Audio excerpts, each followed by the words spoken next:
In his synopsis of the Meditations, Descartes begins by telling us that the first meditation gives his argument that it is possible for us to doubt all things, and especially material things, if we only use the current foundations of science. Now, since Descartes wants to replace this foundation with a new one, this is going to allow him to argue that his new foundation for knowledge, the cogito, is immune from these doubts. There are three advantages to be had from this kind of radical doubt, Descartes says. First, it frees us from all our prejudices.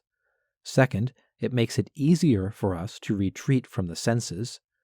And third, it guarantees that whatever we learn later on is impossible to doubt. It will have survived this first wave of doubting, so to speak. The second meditation begins with the mind of Descartes or the mind of the reader, supposing that all things that are even slightly doubtful are false. By doing this, the mind then realizes that it is impossible for it, the thinking mind, not to exist while performing this doubting. And this insight is what allows the mind to determine what is truly its own, what belongs to it by nature. Descartes tells us the intellect belongs to the mind by nature, but body does not belong to the mind by nature. Descartes notes here that he is not yet arguing for the immortality of the soul. Instead, he is creating a concept of the soul as totally distinct from concepts of the body. This is one of several prerequisites for proving immortality, but Descartes is not trying to give that proof here. The third meditation gives Descartes' main argument for the existence of God. He tells us here that he has omitted all sensory comparisons, all comparisons to material objects in Meditation 3, but he has included these in the supplementary replies to the objections, so we should read his further arguments there to get a clearer picture of the proof in Meditation 3.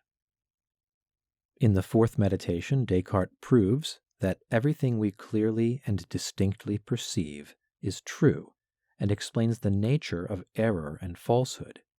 He reminds us that this applies only to intellectual error, not to moral error or to sin. The fifth meditation explains bodily nature in general and gives a second ontological proof of God's existence, also supplemented by Descartes' replies to the objections. Here Descartes wishes to show how all certainty, even the certainty of mathematical truths, depends ultimately upon our knowledge of God. Descartes does four things in the sixth meditation. He distinguishes understanding from imagination. He proves that the mind is really distinct from the body, although the two are very closely linked. He then reviews all the sense-related errors that we fall into and shows how we can avoid them. And finally, he presents arguments for the existence of material things.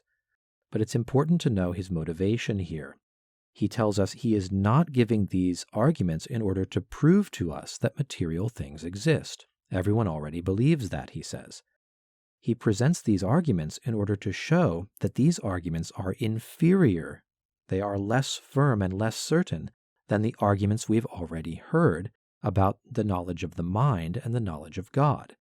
In fact, Descartes reiterates, this is the entire point of the meditations, to prove that our knowledge of the mind and our knowledge of God is the most certain and the most evident knowledge that human minds are capable of.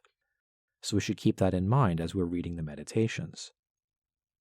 That's my quick walkthrough of Descartes' synopsis of the 6 meditations. I hope you found it helpful. Thanks for watching today. Goodbye.